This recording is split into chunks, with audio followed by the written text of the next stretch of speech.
exciting. Welcome to the Mandible Judy cast and crew. I'm going to turn my volume up here a little bit because I'm quite quiet. Welcome to the show. Tonight we have Chuck Thomas, who is screenwriter, producer, novelist, and podcaster here in Atlanta. He's from Atlanta Film Chat and so on. He's going to be coming into the podcast/stream, however you like to look at it, a little bit later today. But in the meantime, you will get to be enjoyed, or not get to be enjoyed, you will get to enjoy our humble company. Right now we've got myself, I'm Clayton, and also Walter on Under Dead Water. Mike, who is Connor Darcy, down there. What's his name? Who's the guy with the Wolverine? Jeez, the Wolverine claws down there in the gray. Logan. Logan. And of course, the man himself, Glomag. Top goes the seltzer. Is that, are happening to be on the same? I don't know if I should cover that or not. No, I don't. I've gone through so many seltzer brands, because it's like, They're all it's the virtually the diet same damn thing. alcohol. Yeah, it's exactly right. Well, there's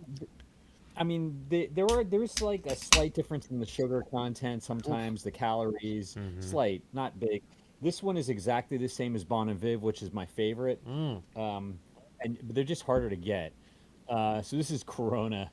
The only thing about this is that the sugar is like some weird ass sugar substitute, and it just tastes like sugar substitute. Oh, bizarre. So interesting. I'm reading a book or listening to a book right now called Misbehaving, which is about behavioral economics. We're going to take this real highbrow first.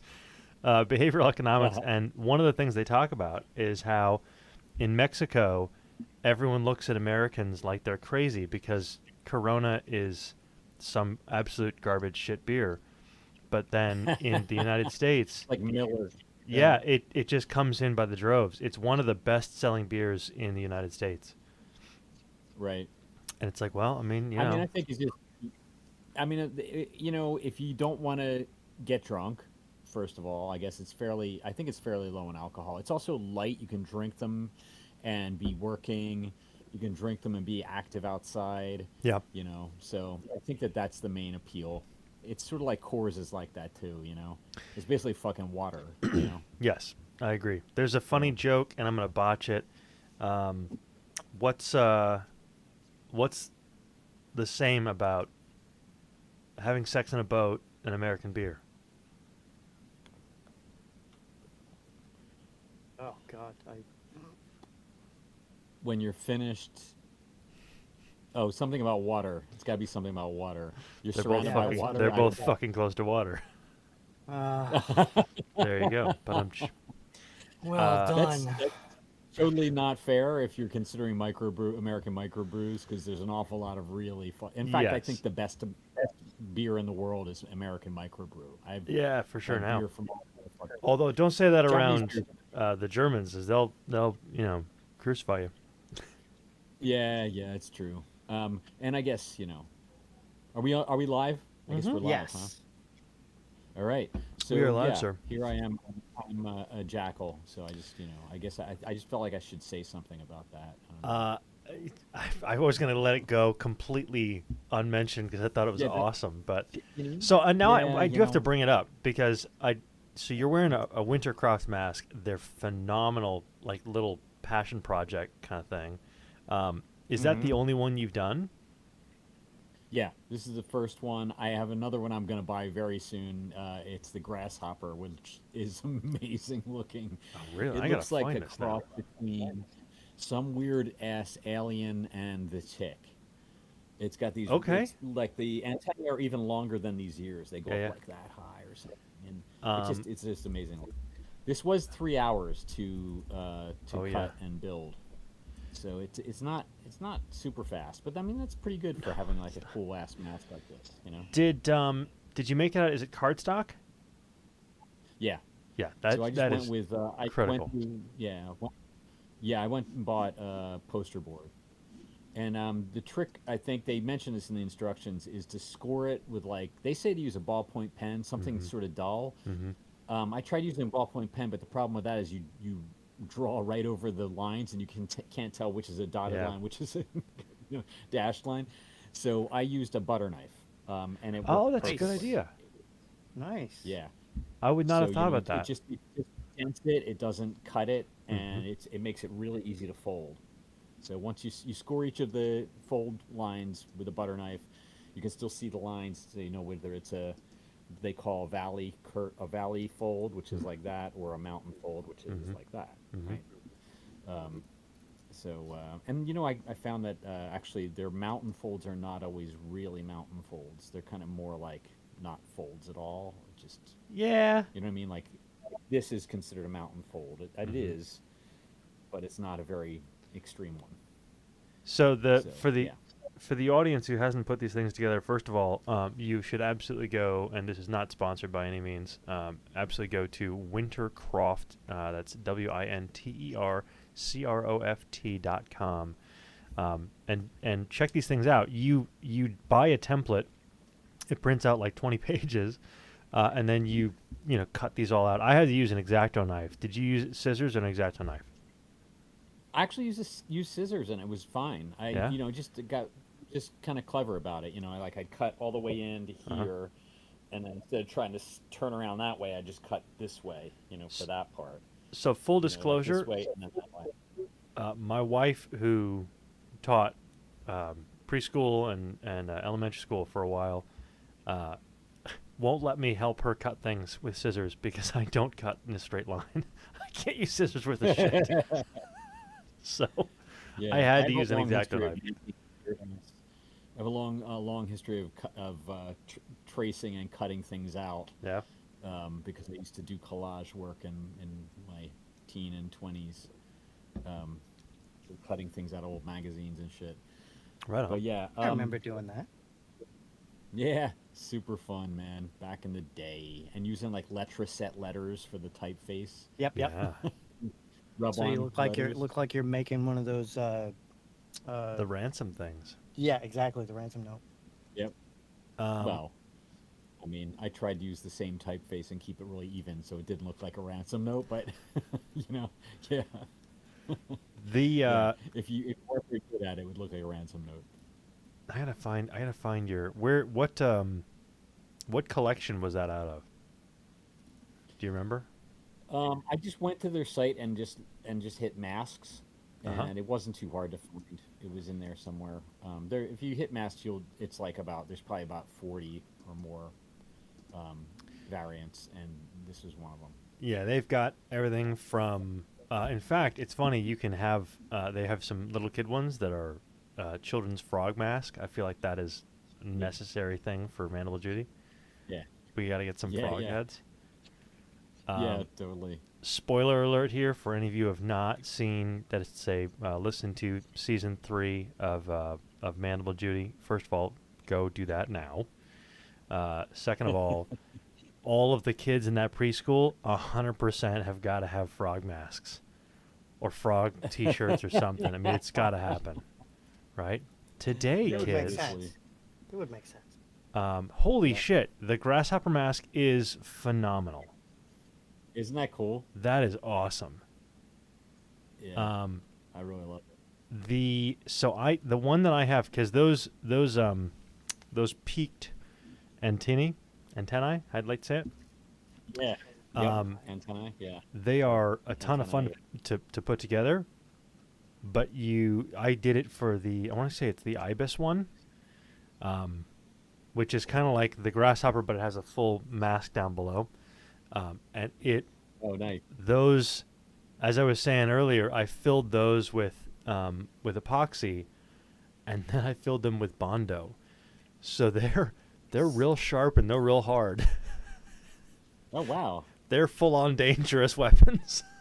Yeah, that's cool. I wouldn't have thought that. That's a great idea. I was thinking about trying to put something over this, like just spray paint it red or a different color or whatever. I don't know So if that what would they do much, recommend, but- what they recommend to do, and it's kind of a for anyone who gets really into model making or not model, but cosplay. One of the things that you start with is you get your paper template, and then you take and you mix resin acrylic with Bondo in about equal parts. Bondo, for anyone who doesn't know, is like a auto body filler, and it will harden, but it's pretty soupy initially, so you can really paint it on. And you paint it on, you let it dry, and you paint it on, you let it dry. And it's okay if it gets, chunky, because you can then go in and sand and scrape. But so you basically use your mask as the template. You put all this Bondo on top of it, and then you can shape it to exactly what you want. And if you want to go the other way, you can use that then Bondoed mask as like your template if you want to make a silicone mold, wow. So you can mass produce these things. Yeah. It can get pretty extreme. My plan had been to make a full. I was gonna take carbon fiber and use carbon fiber over that, so it was gonna be really light and really strong. But oh my word, you want to talk about getting expensive quick? Yeah. Oh really? Holy moly, yeah. The reveal. Yeah. Imagine. God, those are such fun, and I love the one of the other things that these guys do that is fun for anyone who does that. What do they call it? The forensic fandom, where you really dig deep and you find all these things. Is they will frequently have extras in their packs. So, for example, if you buy their Halloween pack. Along with the Halloween pack, there will be like a access restricted on one of the pages. It looks like it's just a wrong page or whatever the case is. And you figure out that, no, I have more of these access restricted pages, and it builds a whole other mask that they don't ever sell. Oh, funny. It's pretty freaking cool. Idea. It's a neat thing. They seem like a pretty cool company. Is it a husband and wife or a brother and sister? I thought it was a husband and wife, but I might be wrong about that. I don't know. I'm just assuming it's a husband and wife, but are they from Sweden? I don't know. Like Sweden. Yeah. Actually, that's not fair for them, because I associate it with what's the Wintergarden. It is actually registered in England and Wales. They are from Truro. Truro something. Triggles Road. I'm going to sound weird for a second. Okay. Yes. Because you inspired me.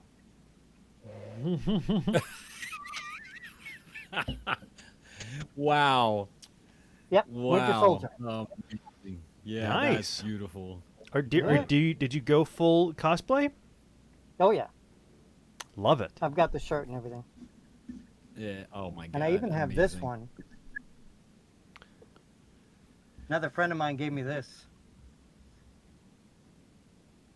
Oh wow. Oh.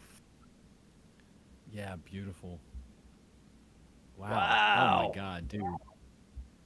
What And then the hell? That lastly- must have cost $40 to make. Yeah, that had to have cost Is that a pretty that's freaking not penny. is that commercially available? Did he fabricate it? I won't be able to hear you for a second, but Okay. Very cool. Holy cow. it looks nice.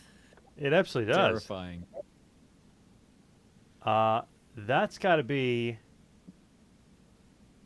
That's something else, man. Yeah. I love the makers, the people who get out there and they make shit is just... It's fantastic. Where would we be without them? Let's hit up what are they called? Winter Thrall?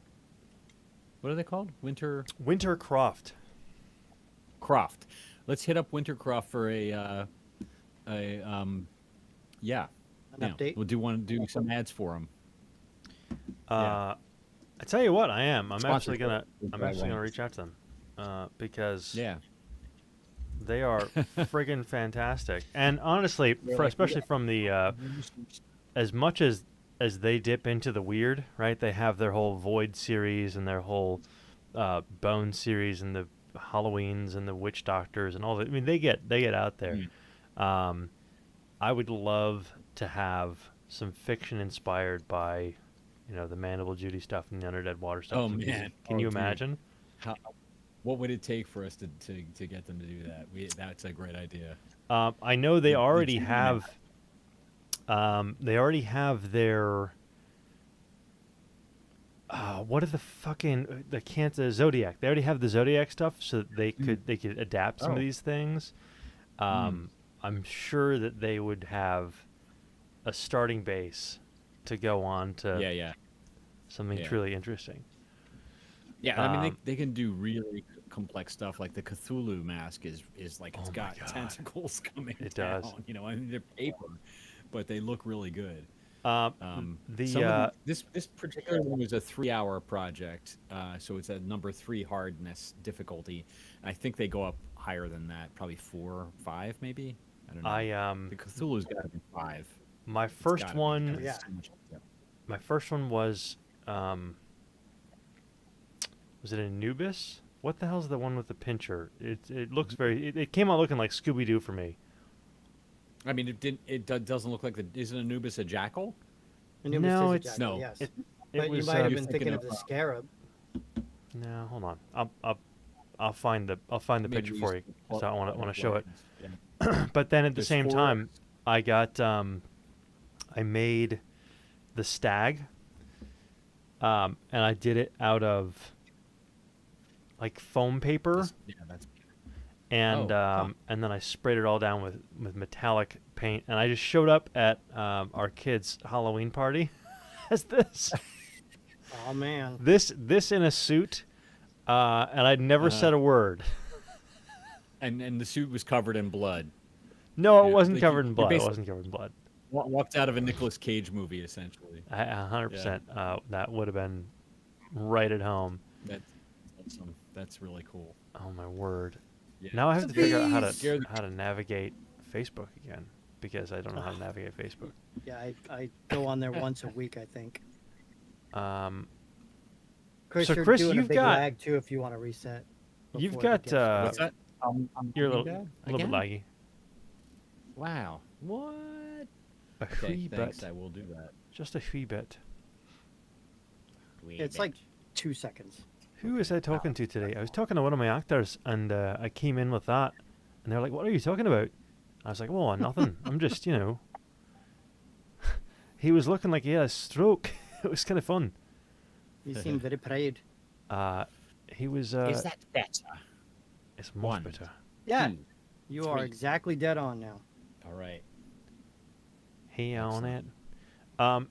Chris, you were playing some music earlier. Yeah, Is I that- can do that. Is that something you want to dig into? Because I was liking it a lot. No, that's weird. Why did I go to the second track? Whatever. Okay. Yeah, this is just the. I think it's the Mandible Judy OST. So I just got it on my. How's that level? It's a little quiet. It's a little quiet, but it's also over a microphone. It's going to be difficult. Oh, it's not over a mic. It's coming from a mixer. Oh, through- okay. There you There go. it is. Now it's clear. Now you're good. It's pretty loud in my headphones, but we'll see if I can continue to hear you. Hopefully, But you're yeah, not doing so- yourself permanent ear damage. No, it's going to be hard to hear you. I can tell already. Clayton, this is the part where we just talk without saying anything. Like, No, that's mean. Don't do that. Wait, I'm on camera so I can go. I brought this in specifically for you today. Shit. Lovely. If you ever get a chance to do that, Clayton, what you do is you reach in your pocket like you're going to give him something really important. Oh my God, I totally forgot. I brought this in, and then Right. it just throws him right off. It's And great. then you could also do the Tom Waits. Oh yes. Yes. Yep. By the way, for viewers, listeners, at the moment, the reason that Chuck Thomas is not here yet is that he's not here yet. He will be here later. He'll be here 10-ish, we think. So we will see. But we are expecting him. Yeah, I think he's at the day job right now. The day job, as it were, and Yeah, he yeah. will be here shortly to chat. I can tell you that I Yeah. got there's a new project that, well, it's not new. There was an animator I worked with some years back who did I don't know exactly, it was kind of like a post-apocalyptic animation that had a lot of LGBTQ elements to it, and cast me as the lead, and then a couple friends as the other characters, and one of them was the British guy, Jack, is a friend of mine, and he's revamping it, and his skills have gotten a lot better, and he's been going back and forth with Cartoon Network, so, you know, we'll see what goes with that. So we're redoing the lines and redoing the story and all the characters, so it looks really good. Very Awesome. nice. Yeah, maybe can you send some links when you get a chance? As soon For as what- as soon as he has something, it's literally Yeah, okay. just in the pre-stages now. Okay. There the might other still stuff you've be done, you know. there might still be an original, but it was years ago, and my mic quality was crap. Right. They Let's see right. if there's still something for it. So I'm gonna share, for it. because I have to show off now. I'm gonna share the screen from earlier. I say the screen, I mean my mask. So that was me. Hang on. Oh yeah, excellent. Oh my God. All right, so what we got to do? We got to get a sponsorship from them, and then we'll have a contest. Everybody in the stream will buy and build. I mean, they're really cheap. They're like Yeah. €6, you know, or something, €7. So you can download the pattern. We'll each buy one and build it, and then we'll have like a contest. That's nice to see, you know, and we'll let the listeners judge the winner. God, and it is such a Maybe. meditative process. It's so awesome. Yeah. There is something really enjoyable about it. Out of curiosity, did you use glue or did you use tape? I used, weirdly enough, so I started by using glue stick. The glue stick, I guess I think the glue stick I had was like a tacky glue stick. It wasn't really meant to be permanent, so I had the wrong one. So it wasn't really, it stayed on there long enough for me to cut the stuff. Yeah. But once I started to bend it and put it together, everything just like kind of fell off. Yeah. So I had to re-glue it with Elmer's glue. Oh yeah. And I just used Elmer's glue the way through. And the nice thing about Elmer's is actually, at least on this particular cardstock, if it got on the outside, if I rubbed it off immediately, it just balled up and came right off. Yeah. Oops. I keep knocking my headphones out. There we go. I had a lot of luck with crazy glue. Honestly. Yeah, Oh, that works really good, Use- especially the Gorilla one. Yeah. Yep. Gorilla Yep. Glaze glue works really good. Just cyanoacrylic. Just I didn't think that worked on paper. oh, it absolutely works on paper. It also works Works on your on everything. fingers. Be aware. Yeah, and it works. Yeah, They right. use it in That's- surgery for closing wounds. So I know, yeah. Well, that's Yeah, how that's that was, excellent. that's how it was invented. They were using it as a what do you call it? Warfield. What's the term? What? When you're in combat, and you have a medic who's in combat. Triage. Triage. There we go. They're using it for battlefield triage. So you Very seal it cool. up Wow. because it bonds almost instantly to skin.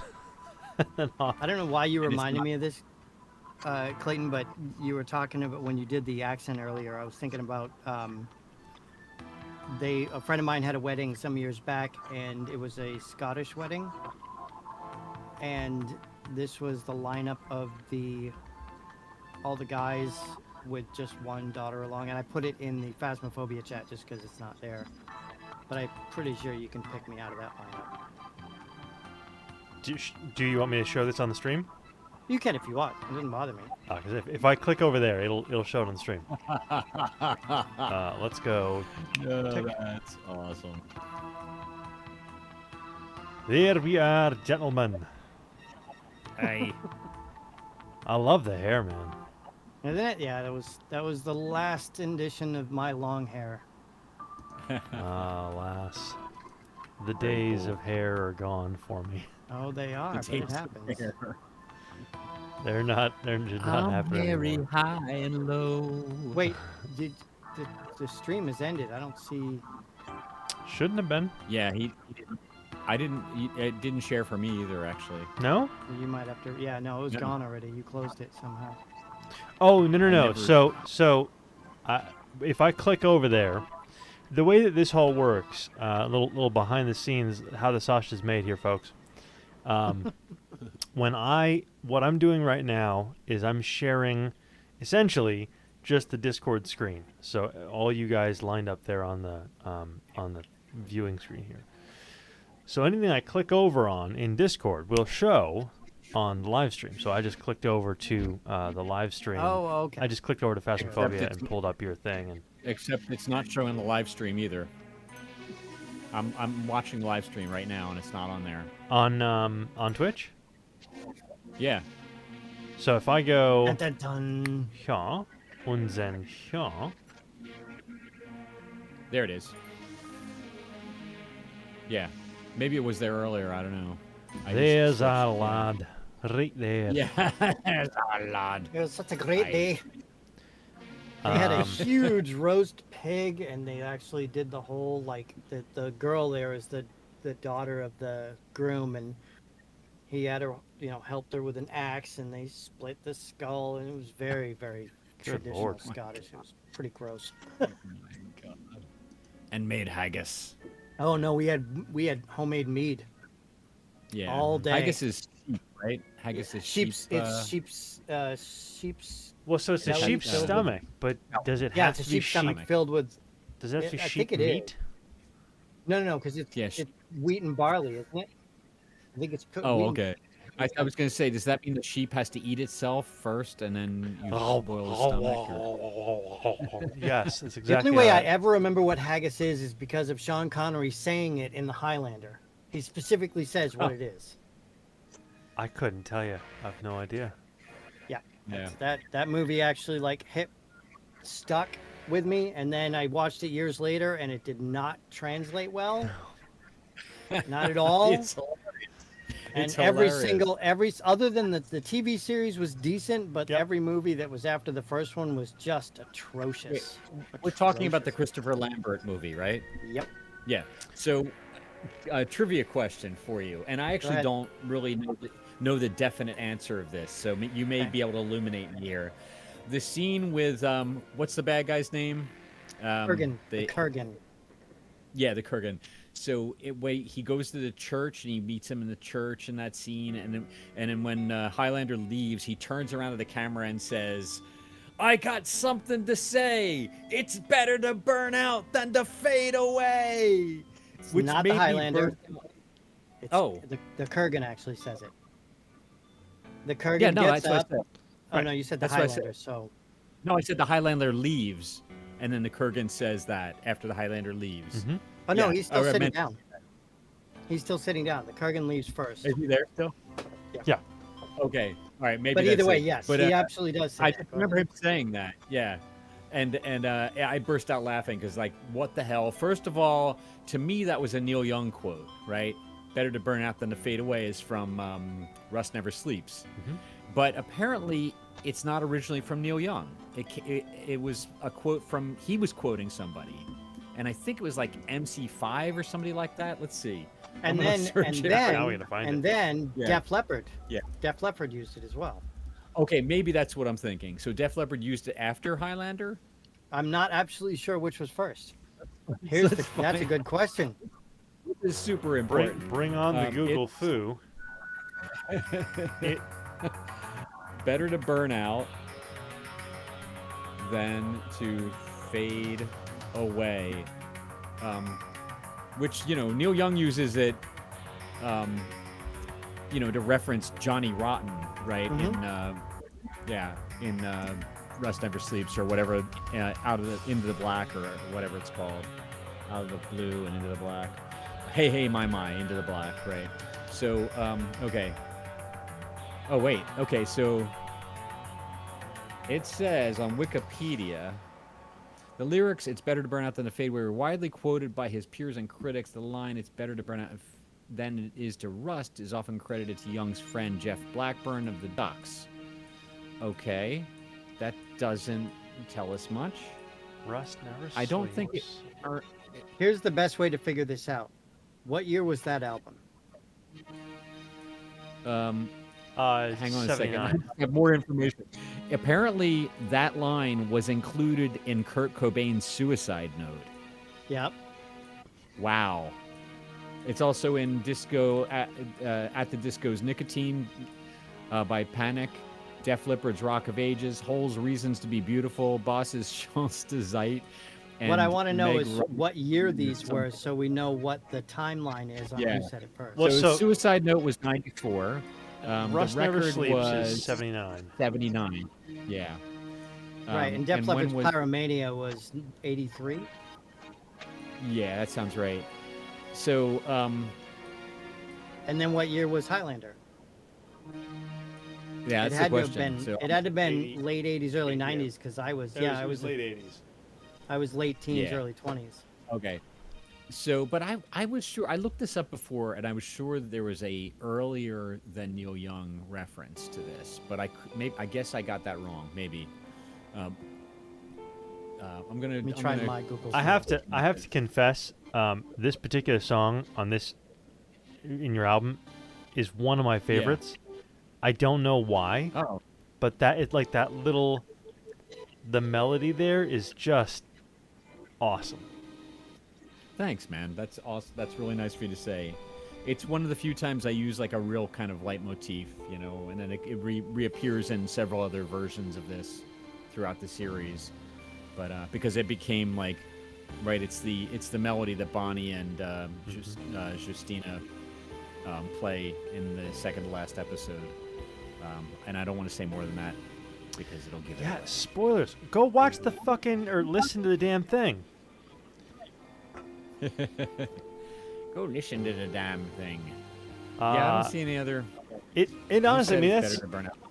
I know I've said I said this last week during IMR, but I mean legitimately, there are so few audio drama podcasts that I listen to and that I make it all the way through, and Mandible Judy was one of those ones that as soon as you start it, it's just on to the next, on to the next, on to the next, on to the next, and you Oh, just wow. want to binge. I'm so glad to hear that. Whereas, like, take for example the left-right game. God, it was a struggle to get from one to the next to the next. And I was like, do I want to?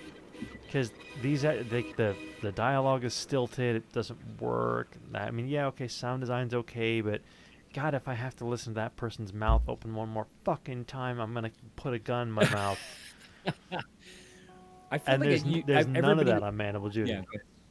Oh, that's nice, man. I mean, I feel like the first season, I definitely improved in the second season. I think I improved further on the third season. So I think there's a learning process that we all go through when we do these Oh, things. sure. You know, you kind of learn not just what works best, but also why does my audio not sound as good as this person's audio, or you know, what am I doing wrong here? And you know, I kind of had to ramp up with some plugins and just you know, kind of get set. Luckily, I teach audio.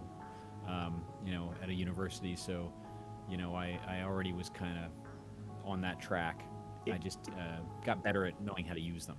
It still blows my mind. This was your first podcast. Yeah, I mean, I guess I've had a lot of audio work before this. I mean, like all three of us have. Well, yeah, but This there's. is I mean, audio I think you professional undersell that because you're also talking about how it's not just understanding how the tools work; it's understanding how to Yeah. make art with it, and because you wrote it, you directed it, you acted in it, you did the sound design for it. I mean, you Yeah. threw it on Don't for the whole remind thing. me. So it's Nice.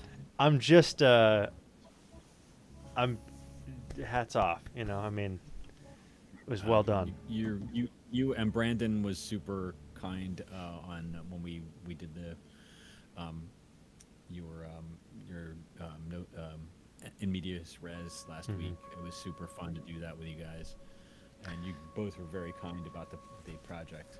So I appreciate that. Yeah. Yeah, there's good stuff out there, man. You know, I just feel like there's so much that you gotta, you know, you really gotta keep looking. I think I lucked out and found a few really good ones pretty quickly. Mainly because you know what it was. The people that I brought in, you know, like you guys both, and Aaron and Bonnie, you know, Yeah. you know, Graham, Rowett, Ty Anderson. You know, everybody was doing something else as well. So I went and listened to that. You know, I was like, well, what else is there? And so I lucked out in that way because I already had, you guys were all professionals and you know, you were working on other professional projects. So I got to right away connect to some pretty cool projects. You know, like Garfield's Crossing and No Sleep Podcast. You know, God, I forgot the name of it. The Cthulhu, what's it called, Mike? The Lovecraft Covenant? Yeah, the Lovecraft Covenant. I was going to say the Cthulhu Covenant. It's Yeah. same thing. It's cool. It's cool shit. It's so deep. There's so much going on in it, you know. I just love stuff that you can really dive into and get lost, you know. It's funny because you actually, when you mentioned that it's, you know, it's the other people that you brought in and the things you do, there was that new animation thing. He's looking for more voice actors, and there was a guy that I met on Twitter who's another voice actor. And I was telling him, because he was talking about how, you know, my day job is killing my voice acting career. And I was like, you know, I've got a Backstage account. I've had a Voice 123 account. I've, you know, done 50 auditions a day for a month straight and nothing. And while that ups your chances by like 5% or so, in the end, it's really who you know. It really is who you know. Totally is. Yeah, it really, you know, I mean, I think getting out to the conventions is super important. And just, you know, knowing who the people in your area that do it are, so you can meet them, hang out, have coffee, get a drink, go to a party, you know, that stuff is super, it's always been like that.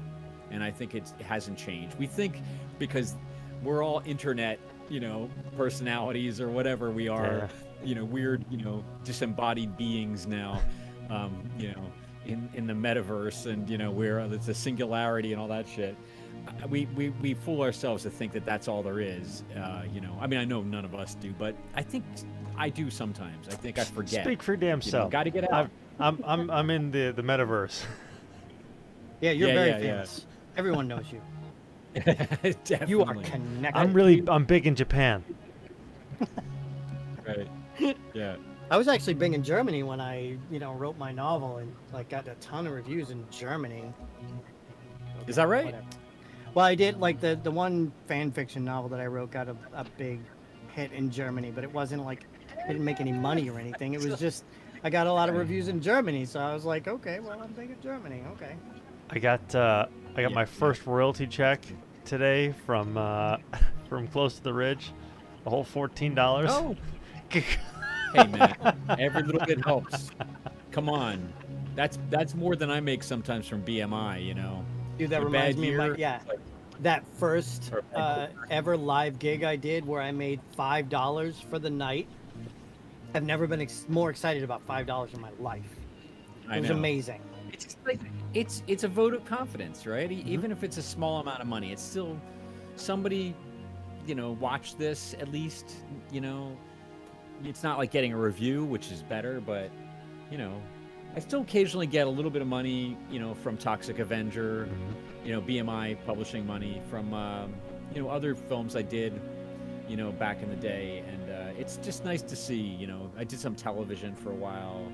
I mean, PBS, which is a kind of a low earner on the royalties. Yeah, I mean, but it's cool. Like it was always cool shit. Like I did music for a couple of kind of, I guess you could call them kind of progressive politics news magazines on PBS. One was called South Africa Now. I mean, imagine this happening now. It just wouldn't happen, right? This was a anti-apartheid news magazine, right, where they just presented the points of view of, you know, native South Africans, right? Well, I mean, Afrikaners are native too, right? But black South Africans, right? And you know, it was, you know, yeah, it was slanted, but it sold itself like that right up front, you know, and it was like, this is what we do, you know, and it was awesome, and I was so happy I did the the theme music, and I did like the stingers and stuff. And I met everybody who was involved in it. I met a couple of South African folks who came to New York to tape every week with them, and it was just awesome. I wish there was that kind of stuff now. I mean, occasionally, you can find stuff like that, but it's never on PBS or Right. any kind of network or cable or anything. I mean, it's just the Overton window, right? Everything's shifted. It's just so hard to get that kind of stuff known. But I have hopes that it'll shift back a little bit.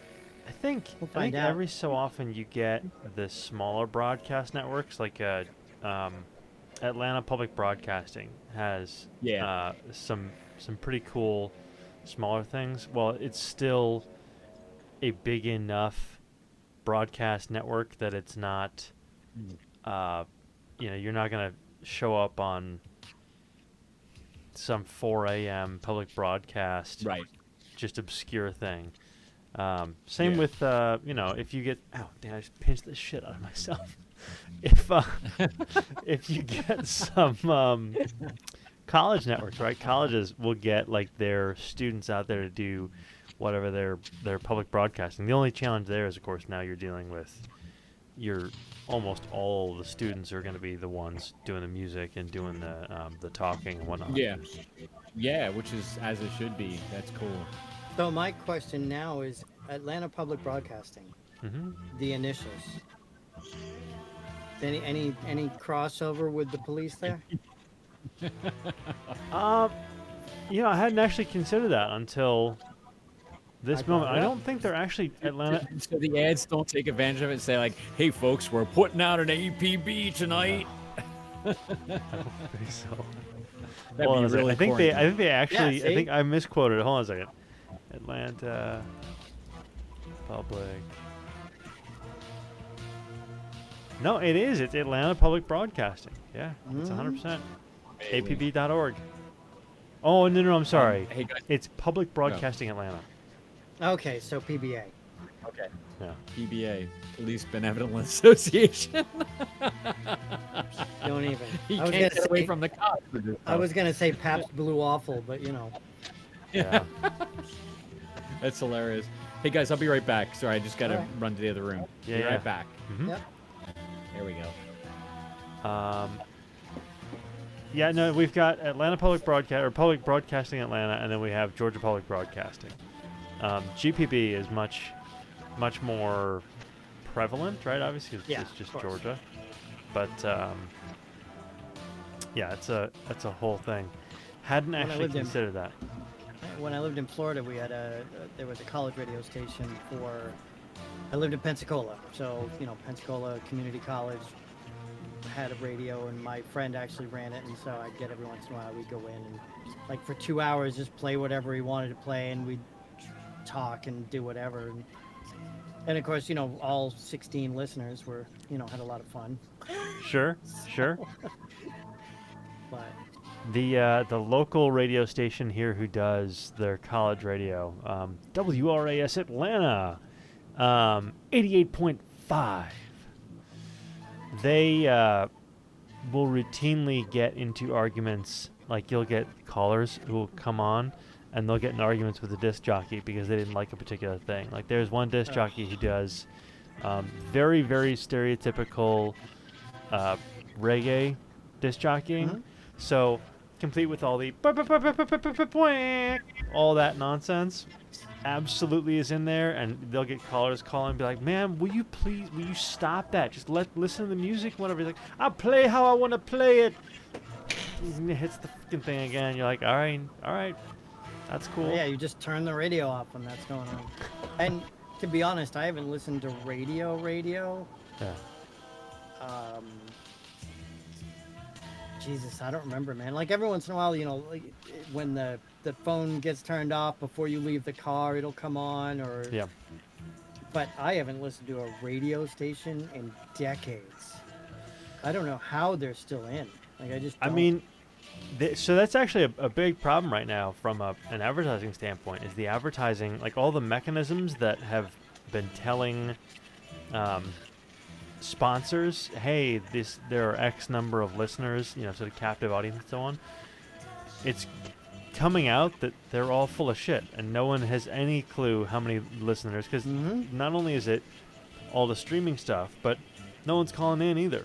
And so for like the last 10 years, at least in Atlanta, they've been scaling back and scaling back. It's a weird thing. My wife still listens to the radio.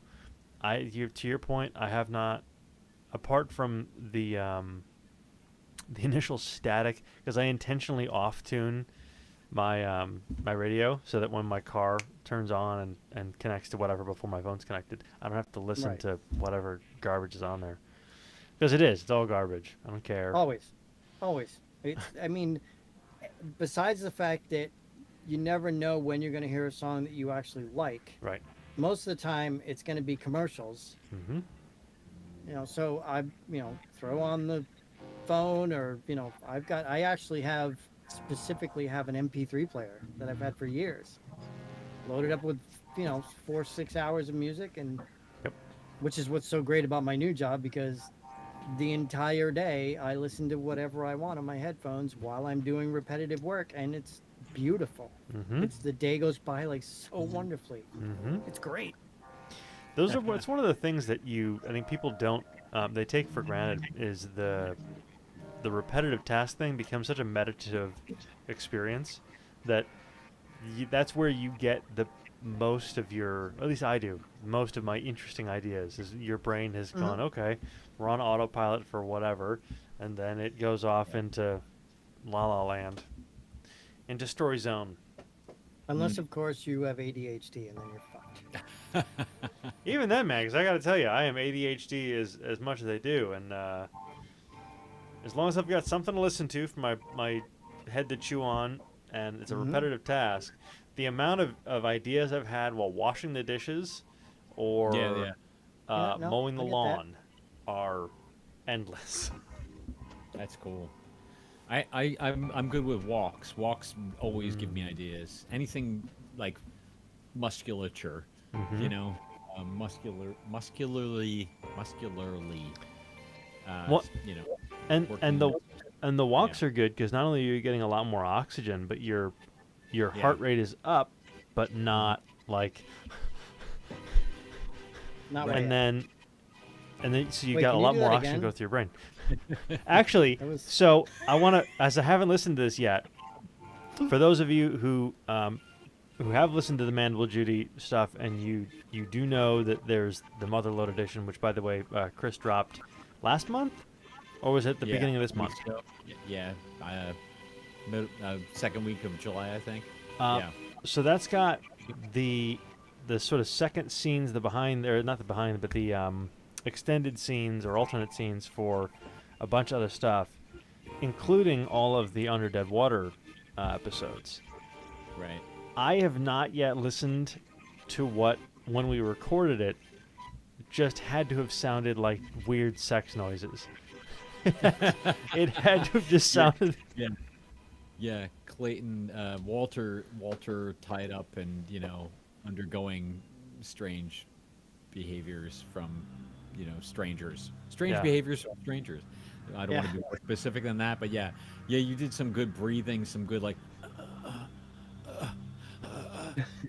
That totally reminds me of that interview they did with who's the guy that played Loki in the Marvel universe? Oh yeah, not Hiddleston, is it? Hiddleston, Tom Hiddleston. You know that scene in the first Avengers movie when the Hulk smashes him and he ends up laying there just making that noise? Yeah. He did that for like 25 minutes. Oh my god.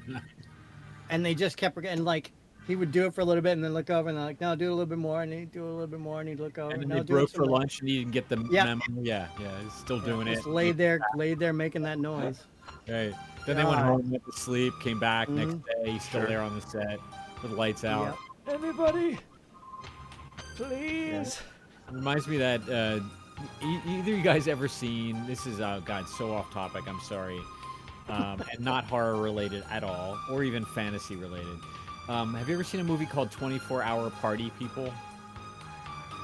No, I've seen the TV show 24 Hours. Yeah, no, this is a very different thing.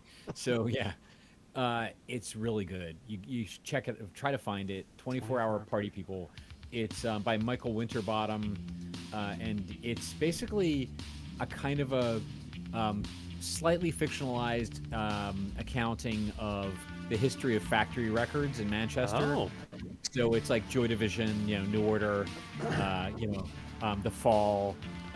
Holy all, shit! basically This all- cast. yeah, Manchester, England. yeah, Manchester, England, Okay. right? And Is that the same? super funny. Steve Coogan plays what's his name? Stephen Wilson. Is that his name? Stephen Tony Wilson. Tony Wilson, thank you. Yeah. Steve Coogan, the actor, who's one of the funniest people I've ever seen in a movie ever. He's totally hilarious. But, there's a Amusingly, great- Tony Wilson himself also plays the studio director. Yeah, that's right. Yeah.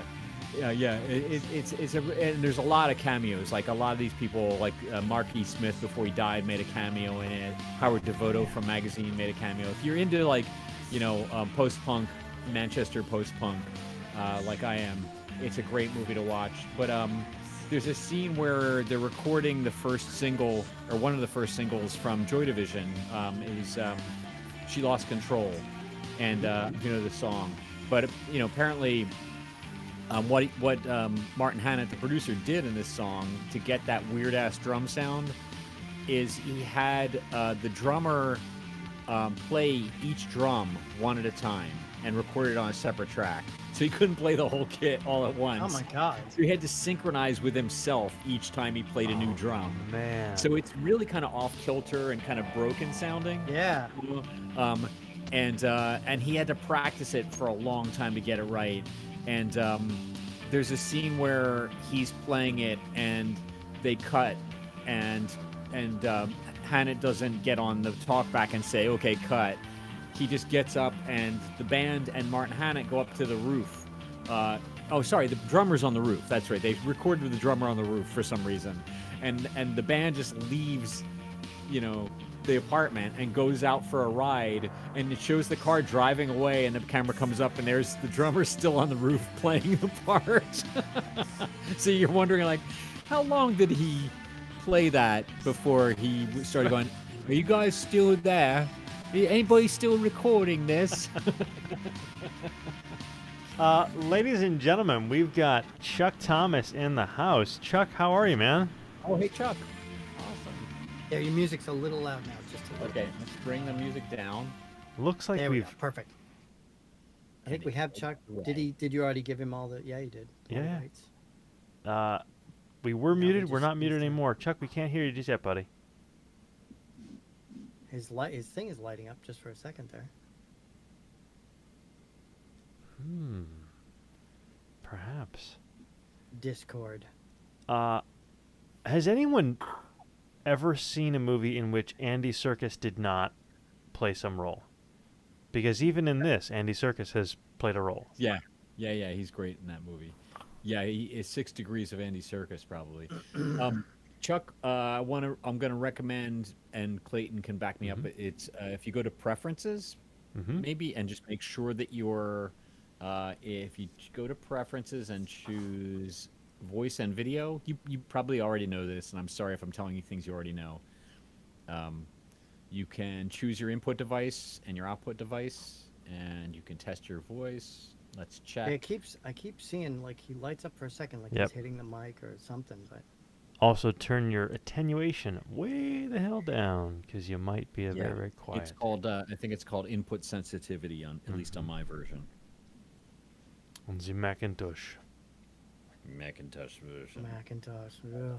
Simon Pegg is in this? Yeah, right. Damn, there's a Yeah, huge one of cast. those movies where it would just like a ridiculous cast that just keeps going. You actually just reminded me too. Is that the same? That's not the same studio that the whole Smoke on the Water thing No, with Deep Purple. Okay. it's Smoke on the Water. Oh, okay, yeah, no. Because Smoke on the Water is about them recording. They were in like a with recording Frank race. Zappa, or Yeah. or Frank, or they were touring with Zappa, and yeah. Okay, here comes Chuck. Nope, not yet. Nope. It Almost. was there and it was gone. That close.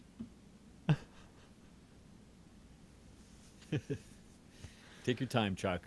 We're good. Today in IT troubles, the cast and crew of Mandible Judy try to troubleshoot by remote.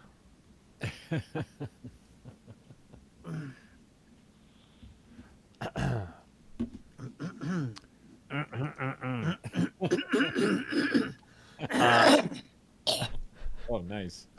Don't do that. Never, ever. Never again. Never again. Never have I ever. So the question then for you, does 24-hour party people have any connection or similar vibe to Go? Go what? The film Go. Oh no, I don't know the film Go. I mean, Oh. maybe it's the same director or something. Please tell me you're talking about that really traumatic film about the kids taking the ecstasy. I'm not sure if it was traumatic. It was definitely Well, about. not traumatic, but It was definitely. it was about the kids. It was about. Well, yeah. It was like somebody got shot on accident, and then later on. Yeah, that was at the end. Yes. Someone. Yeah, okay, So so yeah, I it was. think Chuck That is film saying was- that he's in the middle of doing a bunch of updates. He should be here momentarily. Maybe. Oh yeah, cool. Perhaps. But yeah, that There he is. is. We have visual. Chuck NASA. Thomas. He does not look like he knows that we know. Can you No, hear us, can't man? hear us. Everybody so wave. Your Everybody wave. camera's on. Hi. There he goes. Great. There you are. Oh, there's a bad lag. Um, Or Chuck, something. Oh, it's if you frozen can, visual. if you can. I had to change my audio. I couldn't hear anybody, but now I can hear you. Okay, now Nice. you're good. Yeah. But now I can't see you. Oh no! if You if have to you click on the go, public broadcast service. yeah, for go that ahead and one. click on the public broadcast service. You should be able to see us all text just chat. fine. Public broadcast service. Yep, just below text chat. Isn't? Oh, I see. Right. Yeah. Oh, did that do it? We can see you. We Can can you see see you the whole us? time. I can see you now. Yeah.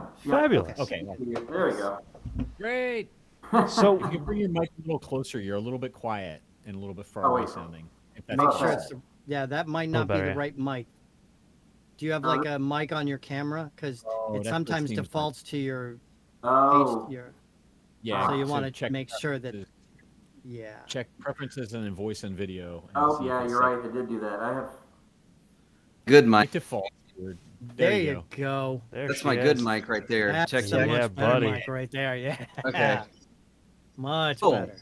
It went from Excellent. being recorded on a piece of tin can to, oh, that's The like pro wire. gear. All right. Yeah, I Then. was like, somebody give me a string here. So Chuck, welcome to the show, man. Thanks for making the time. Thanks for coming on. What is Oh, behind yeah, you? sorry You've I'm got late. a bunch of stuff. No worries at all. You had the work. yeah. So I'm trying to. You've- I just realized my username is still the old because we'll go into this, but we changed the name of the podcast, but I've got ATL Film Chat, and that's the old name, but I'll figure that out later. Whatever. Oh. Nobody If cares. you right click on your own name, you can change that.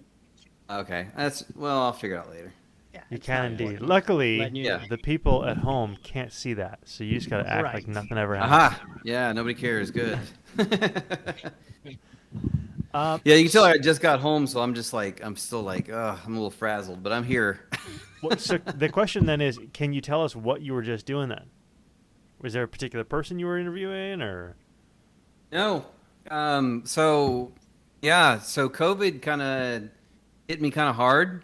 My production company, Hootie Hoo Productions, before COVID started, we had, because we released a comedy special, Eddie Pence Unspecial, which is out on Amazon Prime, etc. If you're a member, you get it for free. Anyway, just to plug that real quick. But we had, after that, we have a relationship with Comedy Dynamics, who is a distributor for like every comedy special now. They basically, if you have a comedy special, you either put it out yourself or you go through them. Mm-hmm. So we got a relationship with them, and we had 3 comics lined up, and then COVID hit, and we got just, annihilated. So the problem with coming back with that stuff, which we're starting to talk to them again, is that coming back to doing comedy takes time. Like getting back on stage and just you can't just like go do an hour again. You have to we go do like 10 minutes and then 30 and then, So, long story short, I had to take up a restaurant gig because, I'm bills. sorry. I am so sorry. Yeah. Yeah, gotta Luckily, happen. pay the bills. well, and- luckily the place is cool. Everybody's super nice. If you worked at restaurants, I'm in the kitchen. Everybody's really nice. The manager is awesome. So this is super rare. So I lucked out, and it's Yeah. across the street. My commute is like 2 minutes, so I couldn't really ask for anything else. It's an independent owner. Yeah. Okay. Yeah. That's Yeah. yeah. I got out after 35 years, and I'm like, never again. Yeah, and it's barbecue, so it smells like barbecue all the time. So I'm like, whatever, it's cool. So I guess the Gotta question do what is, you gotta do. do you hate A lot of barbecue food now, is or awesome, is it a so. thing it's so deeply ingrained in all Americans that you're just like, no, I could smell barbecue all day long and still eat it. Yeah, not yet. I don't hate it yet. Maybe give it time. But He knows. it's so far so good. Right on. So what do you got? What do you got going on right now for the people at home who don't already know you and already know Atlanta Film Chat? What's the deal? What is the Chuck Thomas? Because you've got What is many, the deal? What is the deal? You have many different fingers and many different pies, and a hell of a long history certainly in Atlanta. But I mean, you've done everything from horror to comedy to talk shows, Yeah, books. books. Yeah. So right now, I mean, I was able to do the podcast throughout COVID. Luckily, it changed not formats completely. I mean, it's still just a chat between filmmakers. I'm a filmmaker. I talk to other filmmakers. Doing it over Zoom and now Zencaster is what I use primarily. It's fine. I like meeting people in person a lot more. Sure. But I was just glad that I had these services to use in this time and age. So I honestly, that it's been crazy because it's opened me up to so many other people. We changed names. We're now the AFC Indie Filmmaking Podcast because we started focusing less on Georgia. I got picked up by a network, podcast network, Indie Film Hustle podcast network, which is like one of the biggest filmmaking podcasts in the world, and they've got this network of screenwriters and all these other people. So I started going a little bit more national. So I was able to talk to, honestly, international. I've talked to people from all over the world. I had a director, this guy made this movie called Fried Berry, and he's in South Africa. So I was able to interview him, and he's in South Africa, and it was just like, wow, what's going on in South Africa right now? So that was cool. So it's opened a lot of doors. It's been interesting, because I don't have the Georgia Atlanta connection to the guests, and I've had to kind of drop the whole I interview somebody and then I network and I follow them on Facebook and we're friends now, and it doesn't really work with that. With when I have Catherine Curtin on from Werewolves Within, she came on. I can't hey, we're best friends now. Let's meet. Let's hang out on Facebook. It doesn't really work like that. But Oz Perkins, I just had on. He directed a bunch of movies like I'm the Pretty Thing That Lives in the House, Gretel and Hansel, Twilight Zone. So he's not even on social media, so I can't do that whole thing that I'm used to doing. So it's a little different. But it's been very interesting, and I mean I've met all sorts of people I wouldn't otherwise. When would I ever meet Catherine Curtin? And she's super nice and everything. And let's see, during COVID, my Hootie Hoo Productions, we tried to get some stuff going. It was mainly a lot of development, writing scripts, and talking. We would do meetings every week, practically every day. We would have at least 30. Dustin Jacobs is my co-producer. We would have at least 2 or 3 meetings a week, 30 minutes in with other people, and say we're developing this, we're working on this, let's get something going. And some of that stuff might still work. A lot of it is not, but that's just the film industry anyway. There's a reason they call it development hell. Yes. Yeah. And surprisingly, one thing that's popped up towards here at the end of COVID End of COVID. Yeah, right. We're just Right. going back into lockdown again. Phase But you know what I 2. mean? Like, Same. yeah, I mean, Jesus Christ. Anyway, um, I wrote a script about 10 years ago. It was about a killer chef. It's called Prime. And I wrote it for this guy named Chris. And 10 years almost to the, not to the day, but it was almost 10 years later, he calls me up and says, hey, I've got some people interested. We need a rewrite. So I've been rewriting that. I finished that a couple weeks ago. And he called me today and said they're like super excited. They're like, he said his words, they're hot to trot, which is a little an old person thing to say, I guess. Wow. But I guess 70s we're old. day. Yeah, that was pretty dated. I don't know if he's teleported from the 1920s, but yeah, it's funny. Like I assume, like so many other things that I've written. I mean, I wrote that for money, you know, and I just like, well, that's never going to get made because that's most of the stuff I write. Someone's like, here's a check. I'm like, great. You know, I write it and then it disappears. But then 10 years later, it's looking, knock on wood, like it's going to get made. Excellent. So that's crazy. So that's been going on. Yeah, and a lot of barbecue slinging recently. Fair enough, man. So you also wrote a book called Brine.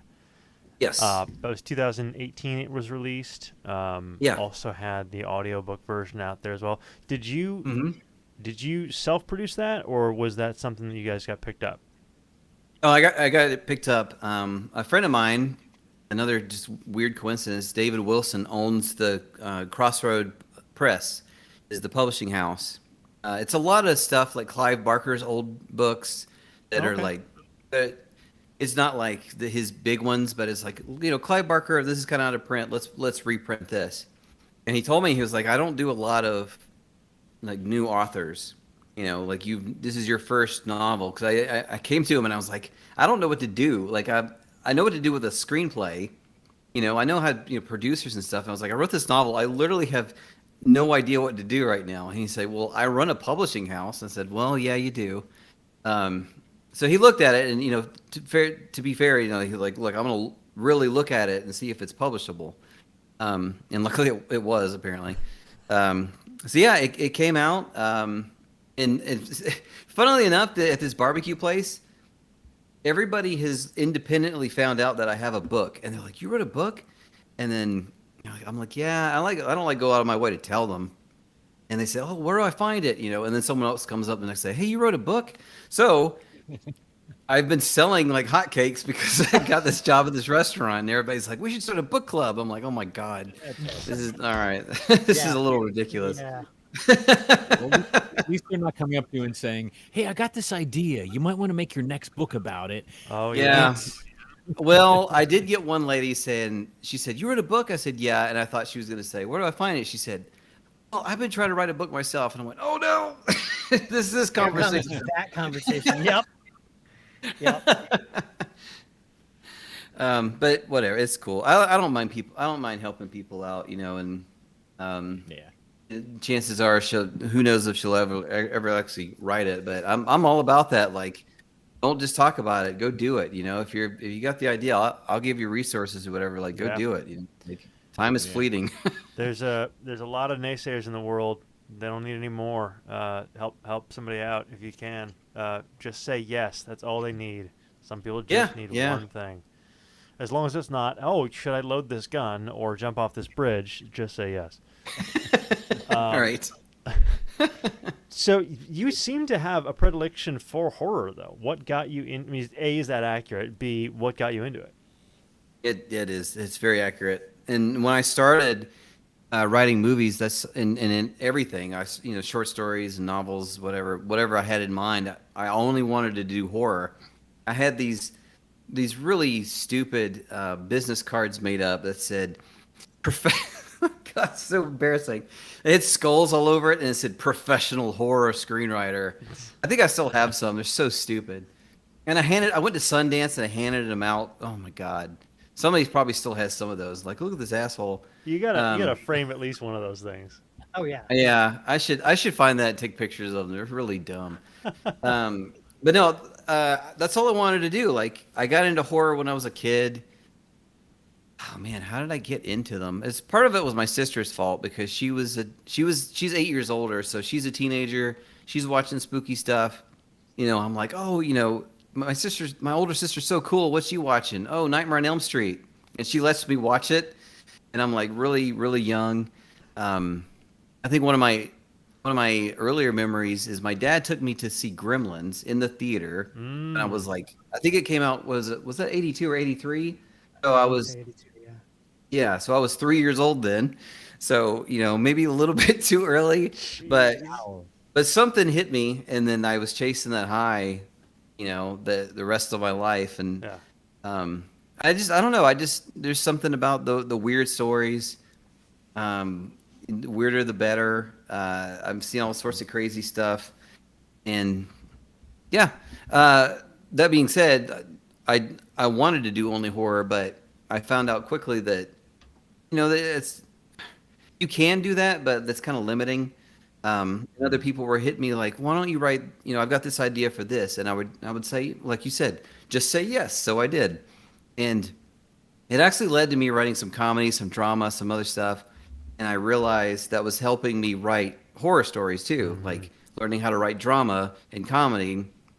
Hopefully, I guess, let me write better horror stories. I was able to incorporate all this kind of stuff. So I just kept expanding. And yeah, I mean, I've written a comedy TV pilot and just all over the place. And it's not something I was expecting, but I'm really glad that I kept my options open. We were definitely pretty similar in the beginning thing, because my dad took me to see Jaws when I was 6. So Nice. I don't go into deep water, but definitely got me hooked in horror. I think my wife's story on that one, because Nightmare on Elm Street was her first as well. I think she was 4, and the story goes. Never went to sleep again. No, she thought it was great. My wife loves horror films. If she can find a horror film that scares her, it's a miracle. But Right. As the story frequently is told, my mother-in-law was walking through the room when she sat down with my father-in-law, and my mother-in-law's comment is just, "You're both assholes," and walks away. There are many, many, many stories that "you're both assholes" is the punchline to that particular story. Right. Nice. Family That about horror. sums up their relationship right there. So what is it about horror that, I mean, so you got kind of hooked early on. Is there, I mean, what still gets you excited about it? Oh, man, that's a great question. Well, I can remember the last horror films that actually scared me, and I feel like I've been trying to find something else to do that again. There was this really, really terrible, cheesy 80s movie. You might remember back in the day, USA would have Saturday Nightmares, I think it was the name of the program. How old am I? But yeah, they would show a bunch of movies, like Night of the Living Dead and stuff, but then when they have these crazy ones like Mausoleum, and the one that got me was a movie called Forever Evil. And I've connected with the director on Twitter, and he gets these stories all the time, just like this movie was so bad, but it scared the crap out of so many people. And I'm like 7 years old, and there's like this demon baby and stuff, and I've since watched it again, and it's awful. But it didn't matter to me. I was 7, Yeah, I grew up watching good horror movies, but also cheesy stuff like that. So I kind of watch everything, and I don't think I'm ever going to be like, oh, scared again, Right. when I was 7, 8 years old. But I remember that feeling. It's the sense of shock and surprise and wonderment, I guess. Because when you get scared by something, it's something new has been introduced into your life, usually rapidly, and it scares you. And there's a sense of like, oh, the world has changed for me. Right. So if I had to really overanalyze it, it would be something like that. I'm just trying to, like writing for instance, this Killer Chef thing. It doesn't sound like the most amazing, it's a slasher movie, whatever. There's a million of them. But I've seen so many of them, and I want to do something different. Yeah. When I got approached to do the script, I wanted to find unique kills, which is really hard to do. By the way, Yeah. there's so many, so many deaths. Oh, yeah. But I enjoy doing that. I enjoy like what hasn't been done before, or what has been done before, and how could I tweak it a little bit to where someone like me will watch it and go, "I have not seen that before. Congrats on doing that." You might actually like Right, then. you- Have you guys seen the Fear Street? It's a 3. Oh, I haven't seen that yet. No. I'm not going to ruin it Yeah. for you, but it was brilliantly done. Okay. But they did have a unique kill that I've never seen before. Okay. And trust me, coming from someone like us, where we've watched a lot of horror, that's Yeah. impressive. Yeah. You know what a bread Okay. slicer is? Oh no, you're gonna give it I away? don't need I'm to. just if you I'm not gonna say. I'm just gonna say. Do you know what a bread slicer is? Yeah. Yeah. That sounds. That's all you need to know. I've horrendous. never seen somebody use that before. Okay. Yeah. Nice. I was really Machine is impressed. I was cool. like, wow, that, and of course with the effects that we have these days and the level Mhm. of quality, it Yeah, looked yeah, pretty yeah. real. Yeah. Nice. Chuck, can I ask you a question? Do you ever have, now you say it's hard for you to be scared, obviously, like when you were a kid. I mean, I think that's surely true when people hit their adult years. But do you ever, like, I don't know about you, but for me, like, I don't generally get scared in movies or watching movies that much. I get creeped out a little bit, but I do get scared at night when I'm laying down and my mind is wandering and I just remember, for instance, the twin girls in The Shining, or just a moment from a film, Mhm. and I'm like, it doesn't freak me out completely, but like I'll maybe, close the door. If I'm really scared, I'll lock the door, the bedroom door, right? So is there anything like that that ever happens to you? Are you able to get that scared still, or? Yeah, the whole your imagination is the biggest Yeah. it's scare of all. Yeah, for sure. I remember there's a web series, the Slender Man whole thing. Yeah. There was a Oh yeah. there was a web series called God, what is the name of it? Someone's watching this screaming. Salad fingers. No, it was anyway, there was a web series that involved Slender Man that was probably about 2007 or 8, and I was watching that and I was like, this is pretty good or whatever, especially for what it was back then, the camera quality and everything, and I was like, this guy's pretty good. But like later on, I'm sitting there thinking about it, like looking out my window, like, what if there was just a dude standing there staring at, like that, Yeah. the crazy arms, like Slender Man or Oh, something. yeah. I'm like, Marble Hornets. That's it. Marble Hornets. That's it. Nice name. Yeah. So you get in your head and you're sitting there like looking out their blinds, like maybe. So that's that kind of stuff. Yeah, for sure. I still get kind of like not spooked out like screaming, but just like that chill down your spine. Like, man, if I look out this window and there's somebody staring at me, I am just not gonna have a bad night. So you can see off to my left over this shoulder over here. That is just a full plate window out to my backyard, which happens to be where we live. It's like a half basement kind of deal. I write down here. That's the worst fucking thing in the world. Is you're writing some spooky thing. Peripheral, just about peripheral.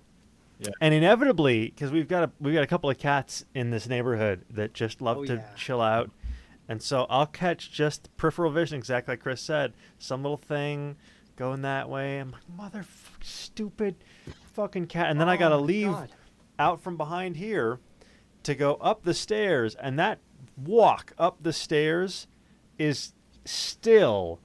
If it's super late and I've been writing something spooky, I still feel 7 years old walking up the basement stairs in my house back where I grew up. Yes, yeah. Clayton, you just totally reminded me when I lived in Florida for like 12 years, and we had this one house I lived at. I want to say it was like 95, 96-ish. It was in a neighborhood that was on levels. So like this row of houses, then the street, and then it dropped down. So there was a street that was perpendicular that went down, so everything was on these levels. So on the corners, the sewage drain had a space like 1.5 feet wide. And in the summer, all the cats, and these were feral cats, would come out of the sewer drain at night and walk around the neighborhood. And I'm not just talking about 5 or 6, I'm talking about 25 cats. Oh my God. And they would come around the corner, and you'd be standing out on your porch, and of course, you'd make a noise or whatever, and 25, so 50 eyes would turn and look at you, and the light from the porch would make them all glow, and you would go inside. Because I'm not, so no, we're not doing that. There's got to be a horror show about that. Yeah, see, that's there's an idea right there. I mean, I'm sure they've done it a bunch of times. If all you can see is the eyes, it may as well be Chud or something Yeah. coming out of the sewer. What a great movie! What a For the love of great God, movie! they made a fucking movie out of giant rodents, right? They made rabbits, and that scared the crap out of me when I was a kid. Like, why the hell? Night Of of all the the Lepus. of all the cuddly little things, why that is scary? I don't know. Didn't that star DeForest Kelly? I think you're right. Yeah. Yeah, I think that was so. like his before he did Star Trek. I'm No, almost if it's the rabbit one I'm thinking of, yeah, I'm pretty sure it was DeForest Kelly. I gotta look it up. It was. Yeah, Night of the Lepus was 19. Oh, what year was that? 1970 something. Sounds right. Oh, if it wasn't 72. Yeah. okay, because Star Trek. DeForest Kelly, you're Trek, absolutely right. Holy cow! told you. Jim, this man is a rabbit. What year was it? 72. So it was 72, and Star 72. Trek started in 68. Mm-hmm. Campy, hokey, and oh so hilarious B movie is an unforgettable tale of the nature of rampage. all the fear of what was it? Was it that they were radioactive? Is that what had happened? Because all the nuclear testing out, I feel like there was a whole era of Americana, especially in horror, that was pervaded by nuclear testing and nuclear war. And Largely late 50s, early 60s. but Yeah. Well, yeah. because that was one of the reasons why Star Wars did so well, because it was like the first hopeful movie after all of this darkness from the 50s, 60s, and 70s. I think it's interesting, and I'd like to get all of your takes on this, just given our, again, sort of the predilections for horror and so on. Why do you think that Japan has continued to hold on to that and have that be such an integral portion of their culture and of their sort of their ethos, whereas the rest of the world has kind of it was old news for us now, despite the fact that we were all obviously involved in that. Well, they did, of course, not recently, but they also had another meltdown, so it's not like it wasn't fresh in their minds anytime soon. That's a good point. Mm-hmm.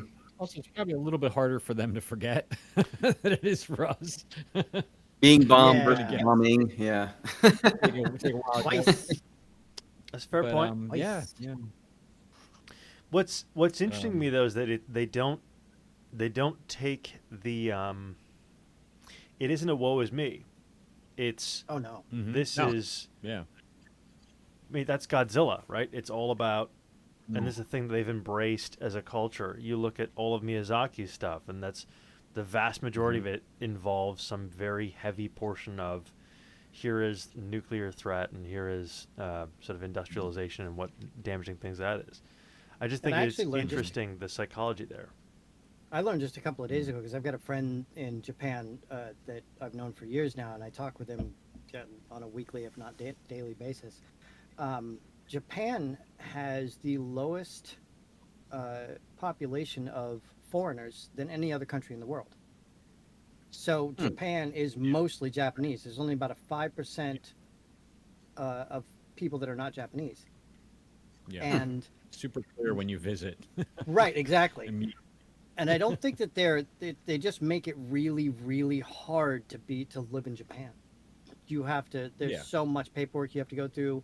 You have to qualify for so much stuff. You have to do something that is useful to them, and that's to become a citizen. I mean, anybody can go visit Japan and stay there like on a work visa, but to actually become a citizen,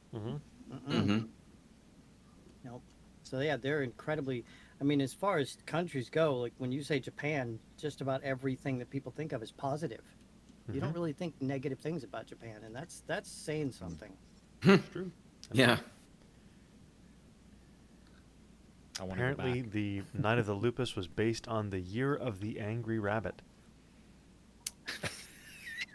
Night of the Okay. Lupus is probably a better title. I'm gonna just, Yeah. you know. What? Yeah. And Even though this one apparently is as a result of the rabbits running amok in Australia, which that's its own separate thing. Like, hi, bioterrorism, myxomatosis. It's great. Fuck. that actually reminds me too. One of the main genres, obviously, within horror is the zombie genre. Like, it's one of the biggest ones. Have you read many books involving the zombie genre? Anybody? No one? I read some of Brian Keene's books. His take on zombies, where he The only one- incorporates more of the animals and stuff. Like everybody can get zombified, Right. which is interesting. There was one that I think it was a 3-part series, but I think I only read the first one. It was called Feed, and it was one of the more unique takes on it because, as far as horror is concerned, obviously, like you said, it's really hard to find something original, or at least something that hasn't been done to the death. And what he Fun. did was he took it, and exactly. And what he took it and he put it 30 years into the future after the zombie apocalypse, where the world has kind of rebuilt. Zombies are still involved, but they're mostly like, and ironically enough and beautifully done, was Cesar Romero was a zombie, but they keep him safely in his own space and take care of him. Caesar or John? Sorry, no, Sorry, the guy George. George. Yeah. I don't know why I said Caesar. Hail Caesar! Batman here, right? Thinking Batman here. Caesar Romero was the Joker. Like But- that was obscure. All right, Right, cool. I know, right? You know? So what made it great was that they took the virus itself was created because somebody came up with a cure for the common cold. And somebody else was like, well, they're going to try and make a ton of money off it. So they stole it and then crop dusted it. So it went into the atmosphere before it had been completely tested.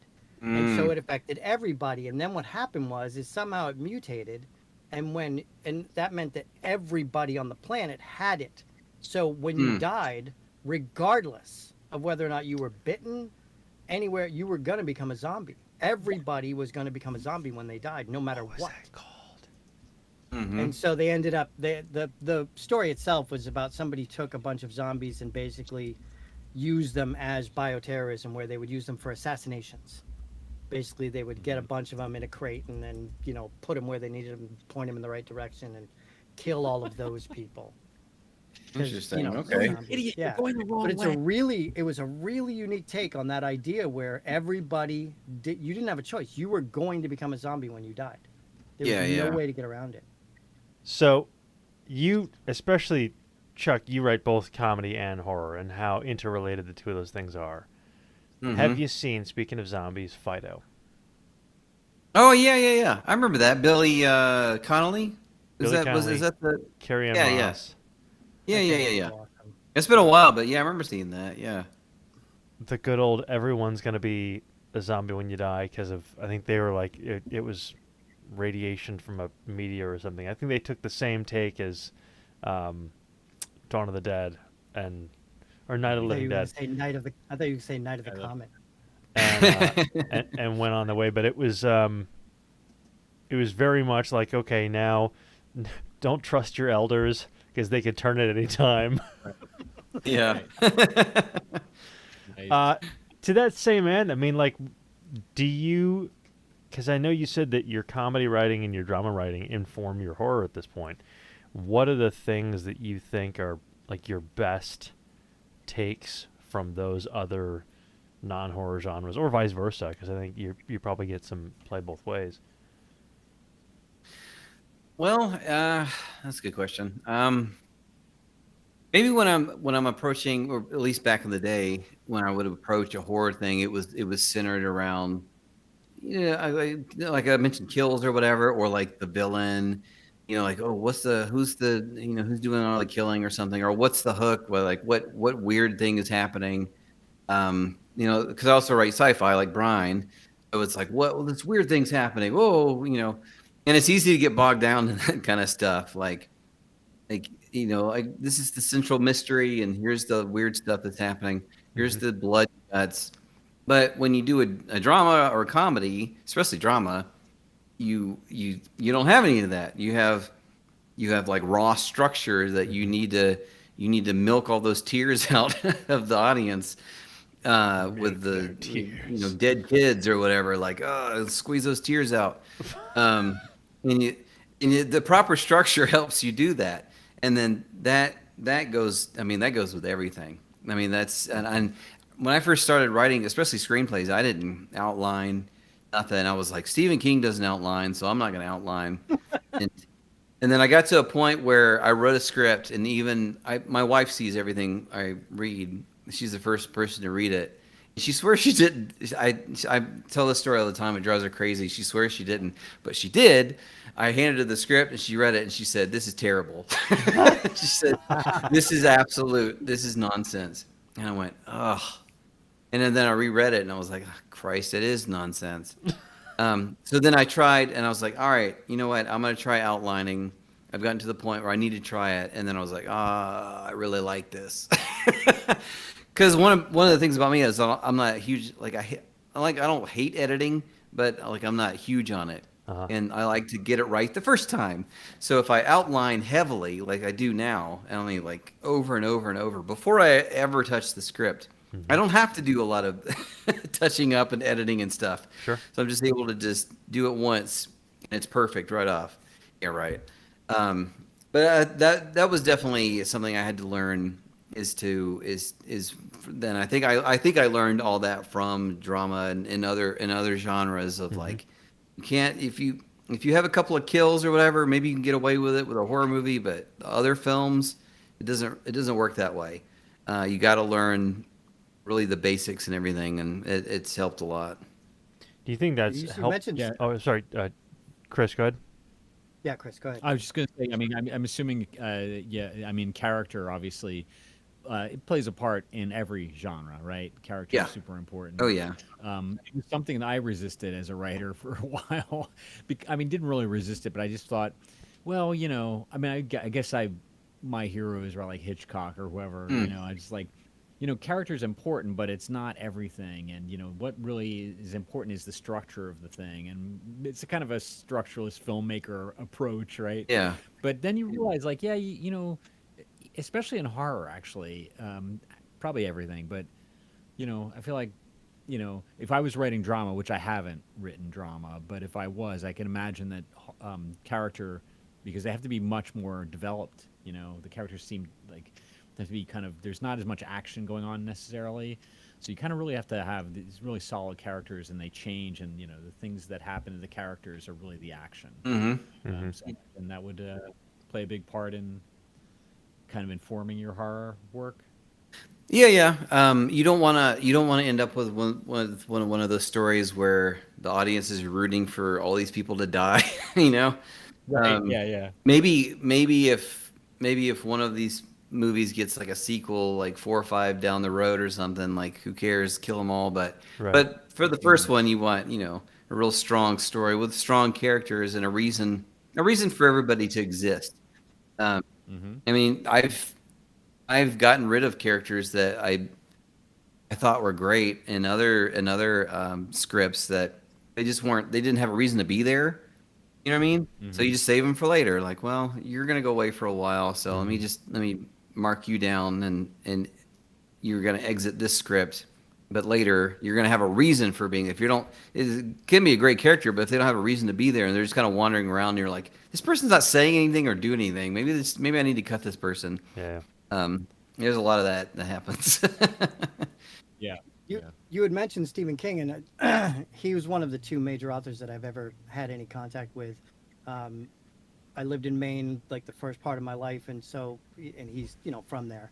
Yeah. And he happened to be down in the Old Port having lunch, and I was a bold little shit, so I just oh my god asked if I could join him and sat down with him for a half hour. What? Yeah, I know, right? So him and Orson Scott Card, I got when I was in Florida. I had the first what's his first book? They made the movie out of it with Harrison Ford. Ender's Game. Ender's Game. Ender's Game, yeah. Oh. Yeah. Yeah, And Ender's Game. I had him sign that. He was at a book signing. He signed it, and I talked to him for a little bit. And both of them had the same outlook on now this is just prose writing, obviously not, screenwriting. But they Yeah. both had that same outlook where they're like, I just write for an hour each day, don't look at it, throw it in a drawer, and then do something Yeah. else. Yeah, And yeah. then come back to it. And I did the same thing because I wrote one book too, and like it was an experience, and I learned, and I think, that which reminded me, I wanted to ask you too, when you get 100 or so pages into whatever you're writing, and you Yeah. are trying to remember what the hell it was that character did 50 pages ago that you need to keep track of, did you end up like this is, and again, before you started writing it out, did you end up like keeping kind of a journal, like, oh, that character did this? Oh, yeah, yeah. Well, if you mean before I started outlining, Right, yeah. boy, that's a good question.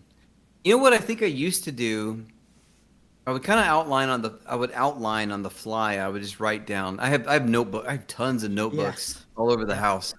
I mean, just filled with crap that I don't even like. I was looking through one of the other. I don't remember any of this. Yeah. So I would outline like what I was gonna write in the script that day and be like, oh, this idea, whatever, they could do this, and then I'd, one of those things you jump up at 1 a.m. or whatever, like, oh, whatever. Uh-huh. So I think there was a lot of that. Now, I mean, I still do that same process, but I do it all at once instead of like in piecemeal. But yeah, I mean, I keep records of basically everything. So I've got notebooks full of stuff. So there's a lot of flipping back of like, what in God's name I was talking about? And it's a lot of shorthand that I don't remember, which is really stupid. I don't know why I do that. I'm like, there's some stuff like, I don't even remember what it means now. Like for years, I have this note in one of my notebooks that says fire cops. And I can't figure out what in God's name I was talking about. Was it like cops that are on fire, or did they police fire? Like, I don't know what it means. And it was like like fire it was ants, like but they're idealist, fire cops. Like, what the fuck was I talking about? Those I are still some of don't the know. most fun that- notes. No They're doubt. Was that the one completely that you woke incoherent. up out of the middle of something and just like wrote it down and fell back asleep, or was that? I don't know. Oh my god! I don't know where that came from. Written in I a don't know. fugue. I don't get high, so I can't use that excuse. I just don't know. I have no idea what it was. One day I'll be like, Just oh yeah. force yourself to make a film called Fire Cops, and it'll come to you. I think Like, I think I have to. Gotta do it. Yeah. Yeah. Just what? I I think got like 18 ideas that just went through my head for that. Thank you. Yeah.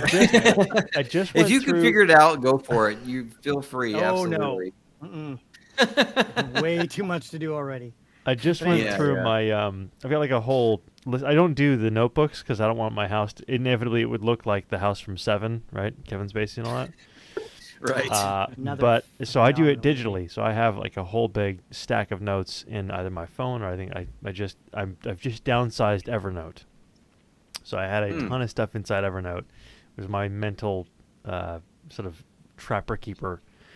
And 100% things that like from 10 years ago that I jotted down. Like, what the hell? That made no sense, but it sounds interesting. And I think a lot of those, like to that same point, are like things my daughters have said. Like at one point they had, we were asking about, hey, my daughter at the time I think was 3 years old, and we were saying we gotta go to whatever, and she goes, okay, well I'll meet you at the entrance to leaving. What? The entrance to leaving. Nice. I'll meet you Oh there. my She's God. talking about the front door. Oh, okay. So shit like that, you're like, I don't know what the fuck I'm gonna do Write with that, that but down. you got to do Write something with that it. Hmm. That's awesome. Those are God, fun, man. You're at the exit. You're at the exit to coming. Why are you? Wow. There's Thanks, that Chris. one. There was the Anthem of Twilight. She couldn't figure out what the national anthem was. She was, the Anthem of Twilight. Nope, that's not a thing, but it could be. Nice. Jesus. So what's your? I mean, to that same end, do you have your little kernels of inspiration, the places that you go for the really bizarre shit? I don't think so. I think usually stuff just kind of pops in. Well, I've realized now I usually have two things that will form. I don't know how to explain this. Like I'll have two kernels that pop together, maybe if you want to go with the popcorn thing. Okay. Like I'll tell you, there's this script called The Inling that I wrote a few years ago. It's more of a sci-fi drama. There's not really any horror, but it's sci-fi drama. I heard this story about the Heaven's Gate cult, where I mean everybody remembers those guys, I think anyway. But they left like one guy. It's true, like for real. Like they left one person to like answer emails and check the website and stuff. I was like, what? That's so weird. Like he didn't get to go to the spaceship. That's not fair. So that's stuck in my head. Like I mean, years and years ago, and I was like, there's something there. Like I know there's a movie there. You know that character. Like talk about characters. Like that's a great character. Like his family killed themselves to go to a spaceship, and he got left behind. Like that's a character, but that's not a movie. So one day I was literally mowing the lawn, and it popped in my head that I had seen. God, this is so weird. I had seen this. What is it? Eczema commercial. Okay, I swear to God, there's an eczema commercial. And there's this song, and it caught in my head. I was like, "What's that song?" Like, it's so weird. Blanking on the name of it right now because it was so long ago. But it turns out that song was about a selkie, which this mythological creature. You know, like she sheds her skin, and it's this were seal basically. Mm-hmm. And it occurred to me that those two elements could go together. Like, what if that guy met, you know, us like this girl or whatever, and the whole skin thing, and you know, like there's something there.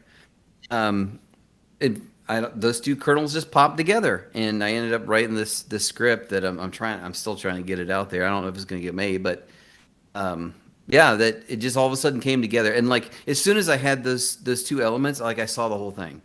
You know, like I know exactly what's going to happen and like what the journey is and everything, and I just had to write it down. Yeah. I love how those things I happen. tend to like I Google like a bitch when I'm writing. Oh yeah. Like I'm really fast. Like I'll Google. I won't stay on any one thing for a while. I'll just follow a thread to another thread to another thread, and just try to absorb stuff without copying anything. But like, and I won't like be Googling like literature or film scripts or anything anyway. But just like information about a specific town. Like when I wrote Mandible Judy, I just spent a lot of time looking at, you know, suburban Connecticut and like what's weird about suburban Connecticut. Okay, there's like actually a number of ghost towns in suburban Connecticut, you know, and just weird little things like that. And yeah, I like doing that. I mean, it tends to kind of spur the ideation. But what's the term? It's you have, it's not ovulation, it's germination. Wow. There's a process in the brain where you will collect an idea that is half formed or isn't really a thing, and it will germinate. You just hit it in the back of your brain there, and then for whatever reason, exactly like you're saying, that right catalyst hits. There's zero rhyme or reason to it, and suddenly it goes bang. Here's what it is, and your subconscious grabs onto that thing and slaps it in, and there it is. And you get all the great dopamine rush and the whole bit. It's the best. Right. It's exactly like when I. Sorry, go ahead. No, go ahead, Mike. You're I was just gonna say that idea that I told you about the Altero hominis idea, where I was literally listening to like Nine Inch Nails walking down an alleyway in LA, and it was the song, whatever it was, just made me think about what it would be like to be so different from humanity but look exactly like it. So like the next form of evolution. And so then I went and like Googled evolution and find out what actually forces evolution, and that, you know, that whole idea. And it's like such a click when it happens, and you just go. Yeah. Especially with music, like you can hear the same song 1,000 times, but it's when you get in the right element, or like you said, walking down the right alley, all of a sudden you're, oh my God, that's it. Boom. It's funny. Yep. Human mind is a scary place. Yeah. I figure that's got to be like the creative equivalent of synesthesia. There's got to be just some cross wiring in your brain that you go, oh, That's where that is, and those two happen to just show up at the same time in the same basic Yeah. area of your head, and you go, yeah, that'll work. Yeah, Yeah. I'm gonna have to give credit where credit's due. I did a lot of acid in the '90s, so Hey, you know, whatever done with that, wherever but oh my inspiration God. comes from. yeah. I was tried always wri- told by I tried friends, writing. don't do acid because you're already weird enough. Thanks, guys. Yeah, I was. Yeah. They told me I was the poster boy for not doing acid, and I kept doing it. I mean, I tried writing one night too. Like I was, oh my God, I got to write some of this stuff down. And the problem is that you get these voices start arguing with each other. Like, no, write that. No, write this. And like, I think I remember writing on the page, shut up. That was it. Oh my God. Beautiful. Shut up. Altered states, folks. You heard it Mhm. here. With caution. Yeah, I'm never running for office. So dirt on me right here. I think I saw. Did I see a question pop up? Are there user yeah. questions? Yeah, there could be a. Oh, you probably saw a comment from William B. Let's see.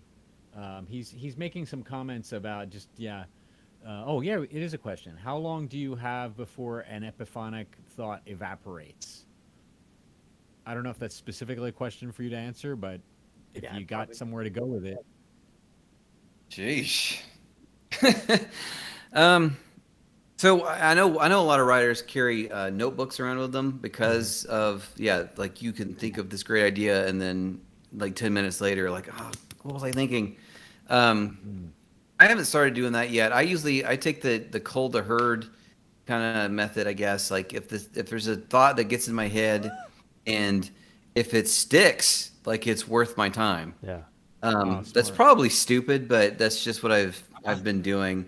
How long it stays, it just depends on how good it is to me. Like like the thing with the ending, like I literally could, once I thought of it, I couldn't get it out of my head until I wrote the script.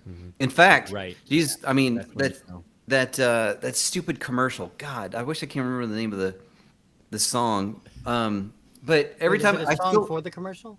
yeah, no, it was a guy's single, in the video, it looked like a mermaid, but it was like this whole Selkie thing. I was looking up, oh my God, and like it hit me so hard. It's an eczema commercial.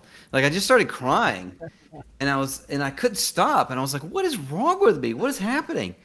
And then I once I placed everything, I was like, if I'm feeling this much emotion for this, I have to write this. So that's usually what I get to the point of where I'm crying and I have to write this thing so it'll stop. That's Beautiful. That's what I do. That sounds really dumb. No, that's I don't think it actually- sounds dumb. That's very emotional sweet. content. Yeah, that's perfect. Yeah. That's a good sign. It just for sounds like a sure. bad way of doing things. Like I should just write things down in a notebook like most regular human Without beings do. torturing yourself. Yeah. Well, except Yeah. that it also is kind of a fun inspiration there about, you talk about call the herd. Maybe there's some parallel dimension where all the other ideas get preyed upon, and so if you didn't have the idea that you let go off into the wild, well then all the super predators they'd all die, and we'd all be Yeah. overrun with bad Yeah, ideas. exactly. Yeah. Some alternate Chuck wrote some other fire cops or Yeah. something. Yeah. Uh, I'm pretty I- sure man, we're I was venturing looking for- into a plot of a supernatural episode right now, but yeah. Yeah. Oh, for sure. So all right, we're getting a little bit close here to the end. We just want to try and end about 11, but what do you got going on right now? Like, what's up and coming? What's the new? What's the next? Where can people find you? That kind of thing. Oh yeah. Man, we're trying to. Hootie Hoo Productions is trying to get some comedy specials off the ground. We've got a few ladies we're talking to right now. Hopefully, we're shooting one in the Atlanta area soon-ish. Hopefully this fall. We're thinking, unless this Delta thing is just going to screw us over again. Yeah, Wouldn't be yeah. surprised, but we're trying. So that's coming up with Hootie Hoo. We're developing some other stuff, like a horror anthology, actually. That's a long ways away, but we're trying. AFCindyfilm.com. iTunes, Spotify, or Apple Podcasts, or whatever the hell it's called now. Spotify, Stitcher, etc. There's a new episode every week. We just had Hannah Fierman on, who everybody knows from VHS. She's directing a new movie called what is it? The Event Surrounding a Peeping Tom. That's it. Yeah. So I talked to her about that. We just had Oz Perkins on. I mentioned he's a great horror director. I love that guy. I love that episode. That guy's so smart. Yeah, there's 300 plus episodes. So if you don't have to download them all, I would obviously appreciate that. But just grab the ones that you think are cool. You know, we've got actors, screenwriters, directors, producers all over the place. So you should find somebody you like. Yeah. Hopefully you'll be seeing Prime is the name of the movie, hopefully coming out at some point. I wish I could say more. I have some actually bigger news, but I don't think I can say yet. I hate to be one of those people, but I don't think I can say anything yet. In our industry, you got to be super really careful. Yep. Yeah. So yeah, I just hope just keep looking out for it. Yeah, what else? Yeah, I'm still working on a follow-up. I have a follow-up to Brian called The Disappearing, but it's like a free book because the Crossroad Press didn't think it was good enough to publish. So they said they had a bunch of changes, and I said I'm just going to print it myself. So that one's free, and you can actually find that at my website, atlantascreenwriter.com. There's a section for my books. So there's a free book if you just need something to read. If it sucks, then it was free. Who cares, right? Whatever. I think that's everything. I feel like I have a lot going on. Come get barbecue at the barbecue place in Marietta, Georgia. I'm in the kitchen. Come say hi. Hell yeah. The nachos are really good. Brisket nachos. Get those. What are the Crossroads? Do what? What are the Crossroads? Barbecue place. Oh no, it's called the barbecue place. No. What are the roads that it's on? realize. What are The Crossroads. Oh. It's on Powder Springs Road. It's just on Powder Springs Road. It's on every end of Powder Springs. Yeah. I can't remember it's on the corner. It is on the corner of something, but there's literally if you just look for the barbecue place, you'll find it because that's the name. It's very straightforward. Fair enough. You guys actually reminded me too. You're both in Georgia, right? Mm-hmm. Yeah. Mm-hmm. Now I lived in Florida for 12 years, and it took me forever to get rid of that accent. And you guys don't have one at all, and I am so impressed. I'm having to coach my daughters not to have an accent, which is a challenge, and it's a really fucked up challenge because my wife, who's from New York, still has a lot of her New Yorkisms, and so when my kids you guys say things like it's drawer, it's not drawer, it's draw. I'm like, it's not draw, it's drawer. You live in the South. If you say draw, someone's gonna kick your ass. Say drawer. Yep. Which is what it is. The real kicker is making sure that you don't say y'all a lot. That's the catch. Y'all. I say y'all. Actually, I do say y'all. All y'all, right? All y'all is pretty popular down there. All y'all. All y'all. Yeah. I don't know. I feel like y'all's been accepted by the masses. I mean, I think that's just sort of in the American zeitgeist now. Y'all is just kind of a thing. Not as much as you think. That's definitely because now that I live in the West Coast and I've been in the Northwest and the Northeast and the Southeast, pretty much the Mason-Dixon line. Like it feels like it is, and you'll see it being used, but that's mostly because the internet is international. So yeah. You're seeing it. I It's hear it a probably lot coming in from somebody the there. film industry. I feel like I hear it a lot in the film industry, even from people who are not Southern. Yeah. And maybe that's because of certain film capitals like Atlanta, Austin. That might have something to do with it. It's sort of like, God, I don't know where. I don't know how I picked up Bloody Hell, right? I don't know how that happened. I just picked it up, and I was interviewing an Englishman once, and he was just like, "Oh, that's adorable." Yeah. Oh. And it's so hard to actually make that sound right as an American because, like, the video game I did for the guy in Oslo when he, pitched me the line, where I'm supposed to say I bloody died. I didn't argue with him per se, but I was like, do you want me to do a British accent? Because saying bloody in that context as an American just sounds silly. It doesn't matter how many times you say it or the inflection, nothing. It has to be in a British accent or else it just sounds dumb. Apparently didn't stop me for some reason. Chuck, before I guess you probably got to get going. I think we're probably gonna end the chat very soon. But do you have any last minute recommendations for any up and coming films that you're really excited about seeing? You mentioned Hannah Fierman's new work, which I think there's a Patreon for. Yeah. Oh, yeah. Indiegogo. Yeah. Indiegogo Yeah. rather. That's called The Events Surrounding a Peeping Tom. Yeah. Yep. I'm assuming that Melissa Rose is Tom producing it Okay. from Sleepaway Camp. You know. Because you're probably privy to an awful lot of screeners and stuff that most of us don't see. Is there anything that you, or any directors or writers that you really are watching closely at the moment? Besides yourself? Man, I really want to see that Lamb movie.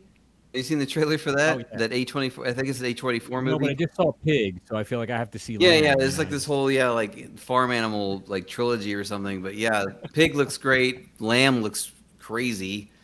I'm just A24 stuff, man. They just put out every time you think you're like, oh, I get what they're doing, and then you watch the trailer like, oh my god, what is this?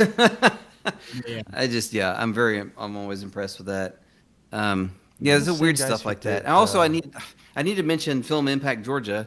If I'm on the board of Film Impact Georgia, if I don't say that, Molly Coffee is going to kill me.